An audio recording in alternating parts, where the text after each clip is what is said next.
Servus, Glück auf und herzlich willkommen. Ja, endlich wieder zu einem FC Bayern Talk. Ja, zum Spiel Hertha BSC gegen den FC Bayern München. 4-0 gewonnen, boah, gerade frisch nach dem Spiel. Ja, was soll ich sagen? Also 4-0 spiegelt das Spiel nicht ganz so wider. Aber ich möchte auch nicht zu kritisch sein. 4-0 gewonnen, also gut reingekommen in die Rückrunde, ist doch alles tutti. Erste Halbzeit würde ich sagen, haken wir mal unter Reinkommen ab. Ja, da will ich gar keinen einzelnen hervorheben oder kritisieren. Ich könnte das, aber nach der zweiten Halbzeit lasse ich das mal und sag mal so, die erste Halbzeit war so mannschaftsmäßig eine 4, ausreichend. Es war 0-0. Auch die ersten 10 Minuten zweiter Halbzeit war auch nicht viel besser. Danach sind wir dann ein wenig wach geworden. Ja, und da muss man, oder so habe ich es zumindest gesehen, in meinen Augen war Thiago der Mann des Spiels. Auch erste Halbzeit war er noch einer der Lichtblicke so ein bisschen. Und heute hat sich hinten keine Fehler geleistet. Hat in der zweiten Halbzeit die Akzente gesetzt, obwohl man auch sagen muss, der Perisic, zweite Halbzeit, ja, hat auch so ein bisschen wachgerüttelt, glaube ich. Hat auch ein bisschen Gas gegeben, hat natürlich erst ein paar Dinger versiebt. Habe mich aber gefreut, dass er das Tor dann noch gemacht hat, auch wenn er nicht so mein Sympathieträger ist, aber er hat heute wieder geackert ohne Ende. Da kann man ihm gar nichts vorwerfen. Und wie gesagt, zweite Halbzeit war er auch heiß. Der war auch erste Halbzeit schon heiß, da hat es aber nicht ganz so geklappt. Ja, ich würde sagen, wir gucken erstmal direkt auf die Statistik, bevor wir hier weiter. Das Spiel generell, um da mal was vorwegzunehmen, ist natürlich, ja, Trauerspiel, wenn man Hertha BSC ist und dann Jürgen Klinsmann ist, der irgendwie was von wir wollen hier eine Meistermannschaft aufbauen erzählt. Und ich habe da ein Heimspiel und stelle mich konsequent einfach hinten rein. Und genau das hat Hertha gemacht. Und ja, das hat gegen Bayern noch nie geklappt. Wenn man sich einfach nur hinten einigelt. Und ich meine, gut, sie haben es dann gesehen, haben ein bisschen aufgemacht, dann auf 4-4-2 umgestellt. Und haben dann natürlich noch 2 kassiert. Aber wenn wir die erste Halbzeit mal nehmen, da waren wir halt, oder wenn wir auch das Testspielergebnis nehmen, da waren wir halt ein bisschen verunsichert. Und man hat auch gemerkt, so, die Mannschaft muss erstmal reinkommen und sowas und hätte da Hertha irgendwie aggressiv, Power gespielt irgendwie, aber die haben uns ja gar nicht unter Druck gesetzt. Die haben, wenn sie mal vorne waren, den Ball verloren haben, sind sie ja gleich alle 11 Mal wieder nach hinten gerannt und haben sich hinten reingestellt. Also ich habe selten, wirklich in dieser Saison noch gar nicht eine so feige Mannschaft gesehen. Also ich meine, wir haben schon gegen viele Mannschaften gespielt, die sich hinten reingestellt haben. Die haben aber vorne damals gepresst, haben versucht Druck zu machen. Das hat Hertha halt einfach gar nicht getan. Die standen halt echt mit 11 Mann hinten drin. Von daher waren wir da auch ideenlos und erste Halbzeit und ja, vielleicht auch ein bisschen überrascht, weil wie gesagt, ich glaube einmal haben sie vorne ein bisschen versucht zuzustellen, Hertha in der ersten Halbzeit. Das war alles. Also Trauerspiel. Also für eine Heimmannschaft, wie man so auftreten kann, werde ich nie verstehen. Das ist halt. Ist ein Witz. In meinen Augen. Aber gut. Nur meine Meinung. Ballbesitz 67,5%. Fouls 15. Wir haben 15 Fouls gemacht. Hertha 7. Wahnsinn. Seht ihr nicht ganz so gut, oder? Jetzt müssen wir mal eben gucken hier.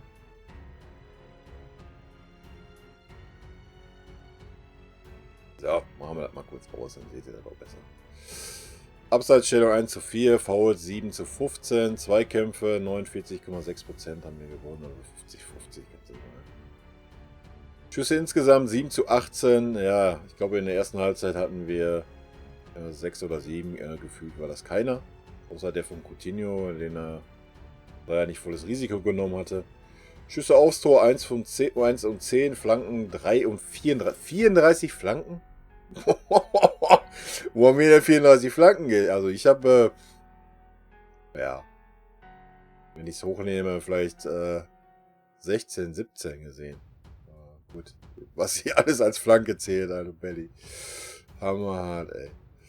Gut, Schüsse insgesamt. Ja, guck mal, passt sogar. Perisic 7, Levi 5. Ja, Levi war heute, hast du gemerkt, der war noch nicht wirklich 100%. Die erste Chance, die er hatte, da hat er den gemacht, ja. Das war auch die einzige gute Chance in der ersten Halbzeit, die wir hatten. Aber sonst hast du Levi gemerkt, der war halt einfach noch nicht so weit, dass man sagt, er ist wieder der Alte. Gut, er hat den Elfer reingemacht, ja. Ganz souverän, das muss man sagen. Danach war er auch nochmal ein bisschen heiß, so für 5 Minuten, hat man gemerkt. Und dann war wieder so, wir schauen mal. Ja, Coutinho war zweite Halbzeit auch okay, fand ich. Auch erste Halbzeit war eigentlich okay, dafür, dass erste Halbzeit halt echt so gar nichts ging, war er auch noch einer, der wenigstens so ein bisschen was versucht hat. Torschussvorlagen. Müller 5, Perisic 4, Coutinho 2, ja, spiegelt das auch wieder, was ich gesehen habe. So schlecht der Müller in der ersten Halbzeit war, so gut war er in der zweiten, sag ich mal. Also erste Halbzeit. Wollte eigentlich nichts sagen, aber erste Halbzeit war der Müller und der Goretzka wirklich Note 6, Alter. Der Müller hat nicht einen Ball zum eigenen Mitspieler gebracht, so wenn es nach vorne ging. Ganz schlecht. Ich habe immer so bei Müller das Gefühl, wenn er rechts spielen muss, so erstmal so, nee, habe ich keinen Bock, ich mache erstmal gar nichts. Ich mache nur so ein bisschen Alibi. Weiß nicht, ob er in der Halbzeitpause einen Anpfiff gekriegt hat. Auf jeden Fall hat er in der zweiten Halbzeit ganz anders gespielt und hat halt auch rechts gespielt. Ist ab und zu mal eingerückt, so wie es ja auch sein muss. Aber da ging es auf einmal, ja. Da hat er dann auf einmal Bock gehabt. Also da sollte er mal ein bisschen an seiner Einstellung arbeiten. Aber wie gesagt, möchte man auch nicht überbewerten. Wie gesagt, erste Halbzeit war komplett der Mannschaft einfach nicht wirklich gut. Da war selbst der Perisic noch ein Lichtblick. Ja, wie gesagt, Perisic hat mir heute gut gefallen. Coutinho war für mich okay. Jetzt nicht außergewöhnlich, war aber okay. Für mich der Mann des Spiels aus unserer Sicht war definitiv Thiago. Man sieht es auch, gewonnene Zweikämpfe 11. Guck mal, selbst Perisic und Davies. Ja, das ist auch die Seite, die ich lobend erwähnen würde. Davies hat mir auch sehr gut gefallen. Zusammen mit Perisic war es okay. Und ja, Thiago war für mich heute, man sieht es ja auch hier, Ballkontakt 121, dann Pavard 99, Davies 98. Gefoult worden, Davies 3, Thiago 1, Müller 1. Ja, ich sag's ja selten, ne? Sonst meckere ich ja immer an Thiago, aber heute war er mega. Wie gesagt, war in der ersten Halbzeit für mich auch noch einer der wenigen Lichtblicke.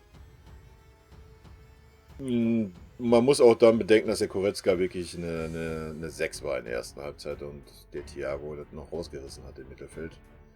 Zweite Halbzeit, ja, hat er sich ein bisschen dann aufgerichtet am Thiago, so der Goretzka. Da war es einigermaßen okay.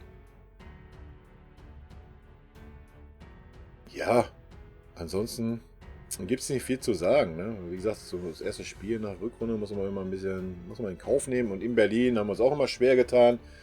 Aber so passiv wie Hertha gespielt hat, also das konnte nicht gut gehen. Also, wie gesagt, man muss uns da wenigstens schon rausschieben und nicht nur hinten drin stehen.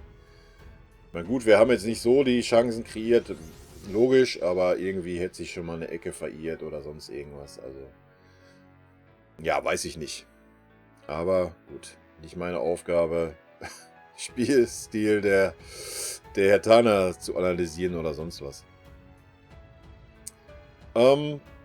Ja, ich würde sagen, ich gehe mal direkt auf Noten ein, wa? Und kurz und knapp hier. Neuer, ja.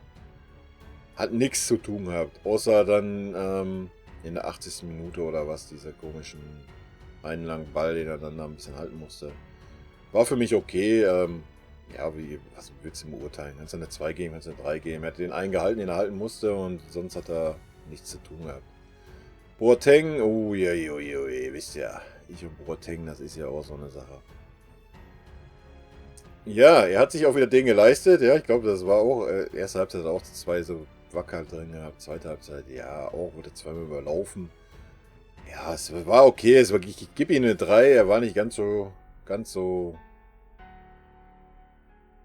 unsicher wie sonst, war okay. Davis war für mich eine 2. War wieder sehr stark auf über die Seite, auch gerade Ich weiß gar nicht, wer hieß. War das Luke Bacchio oder was? Der war ja auch mega, mega schnell, mega physisch und hat da wirklich gut gegengehalten. Auch einmal, wo er den Zweikampf schon verloren hatte, nochmal hinterher und hat den wieder entschärft. Also wirklich, wirklich sehr gut. Pavard, ja, war souverän, gebe ich eine 3. Alaba war für mich auch eine 2. Ganz souverän, hat dann auch versucht anzuschieben, ist in der ersten Halbzeit schon 2-3 Mal hat er so den Lucio gemacht. Und war auf einmal doch wieder links außen. Das als Innenverteidiger, also Hut ab. Da sieht man halt auch, dass er Verantwortung übernehmen will, weil es lief einfach nicht. Und ja, ich glaube nicht, dass das eine Anweisung vom Trainer war. Du als Innenverteidiger, gib mal jetzt Gas, aber man muss fairerweise sagen, es ging auch, ja, weil Hertha halt wirklich nicht rausgerückt ist. Selbst wenn sie den Ball verloren haben. Erste Halbzeit, was ich noch sagen kann, das Pressing, also unser Pressing war wirklich auch nicht so gut. Zweite Halbzeit war es dann richtig gut. Müller, ja, aufgrund der zweiten Halbzeit, aufgrund Tor und Vorlage kann ich ihm halt nur eine 2 geben. Wäre jetzt für mich auch ganz klar eine 2. Hat mich auch gefreut, dass er das Tor noch gemacht hat. Selbst wenn er es nicht gemacht hätte, wären stark. Am meisten hat mich das Tor von Thiago gefreut, weil er schießt ganz selten Tore und da hat das endlich mal gemacht. Thiago ist für mich eine 1 heute. Definitiv. War der beste Mann bei uns auf dem Platz. Hat sich noch belohnt. Goretzka, ja. Also 60 Minuten war es echt unterirdisch, ja. Und dann reißt es so die letzten 30 Minuten, wo man irgendwie so auf Bundesliga-Niveau spielt, auch nicht wirklich raus. Deswegen ist das für mich eine 4. Coutinho ist für mich so zwischen, ja, ich sag mal eine 3, vielleicht eine gute 3. Wenn man das an seinen Fähigkeiten misst, ist es halt nur eine 3. Levi, ja, auch eine 3. Das war heute, ja, mal runterscrollen, nicht wirklich jetzt der Levi, die ich in die letzte Zeit gesehen habe. Da muss man mal abwarten. Ich denke auch, das wird noch 2-3 Wochen dauern. Ja, ansonsten zu den Einwechselspielern, ja, kannst du nicht viel sagen. Die Jaku, ja gut. Mein Gott, hat sich Mühe gegeben. Q-Song, keine Ahnung, was ich von dem halten soll. Hat auf jeden Fall auch Gas gegeben, das muss man sagen. Die paar Minuten, die er drauf war, er hat die Zweikämpfe angenommen, ist reingegangen. Gnabry, ja, ich weiß nicht, was mit dem Gnabry ist. Mich hat es auf jeden Fall gefreut, dass er draußen saß. Gnabry, wisst ihr, die Einstellung von ihm gefällt mir gar nicht. Und bin gespannt, wie er in der Rückrunde sich gibt. Ansonsten, ja, soll der Müller halt einfach mal Bock kriegen, recht zu spielen. Und dann sehe ich den Gnabry da auch nicht gesetzt, bin ich ganz ehrlich. Es sei denn, er ändert seine Einstellung nach hinten, ja, dann ja. Obwohl der Müller heute auch nicht so stark nach hinten war, das muss man auch mal sagen. Aber ich sehe ihn Coutinho schon gerne mittig.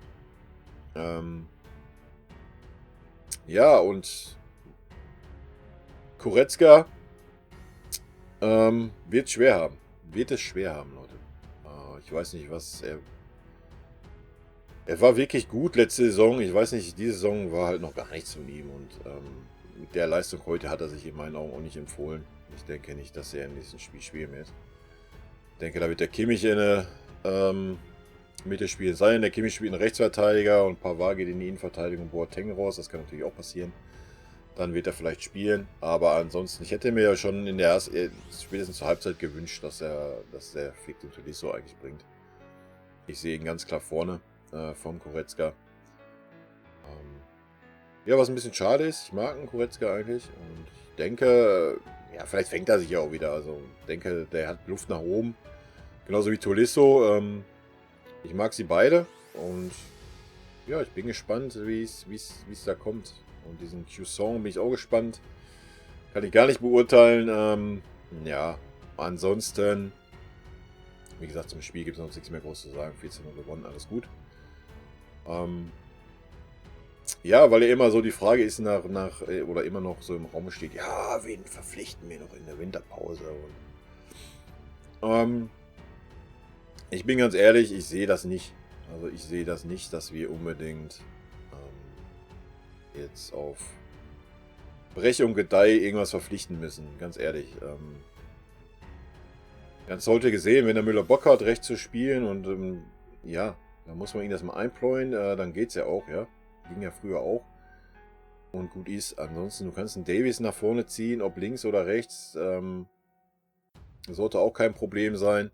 Und Perisic war heute stark, der war auch die letzten Spiele in der Hinrunde schon stark. Hat sich also auch eingefunden. Und ja, von daher, und die Leute kommen ja auch irgendwann zurück, ja. Und bevor wir jetzt irgendwie so einen drittklassigen Innenverteidiger kaufen, ja, dann kannst du halt einfach auch den Lukas Meyer da mal da reinstellen. Ja. Das hat man mit dem Bali damals genauso gemacht. Und selbst wenn da mal ein Fehler passiert, guckt euch den Boateng an, wie viele Fehler der schon gemacht hat. Ja, da müssen wir halt eins mehr vorne schießen, also mal ganz ehrlich. Diesen Anspruch sollten wir haben in der Bundesliga. Klar, Champions League ist was anderes. Da ist es natürlich dann ein bisschen schwierig, aber ja, weiß ich nicht. Also wie gesagt, ich sehe es nicht unbedingt. Ein Außenspieler, ja, aber natürlich dann auch nur einen, der wirklich Potenzial hat. Ja, der Potenzial hat. Ansonsten sehe ich das auch nicht. Wie gesagt, der Perisic war okay, der Gnabry, ja, wenn er mal an seiner Einstellung arbeitet, dann kann er ein richtig großer werden, keine Frage. Nach vorne hin ist das ja auch so, nach hinten ist es halt nicht so. Aber ja, ich sehe es nicht unbedingt, diesen Hype, dass wir jetzt sagen müssen, oh, wir müssen unbedingt noch ein, zwei Spieler verpflichten. Sehe ich nicht. Wir haben genug Talente. Ja, da muss er die Jungs einfach mal reinwerfen, ne? Fertig aus. Habe ich aber auch schon, ich glaube, in jedem Video gesagt, hier in Bayern Talk. Man muss den Jungs dann halt einfach auch mal die Chance geben.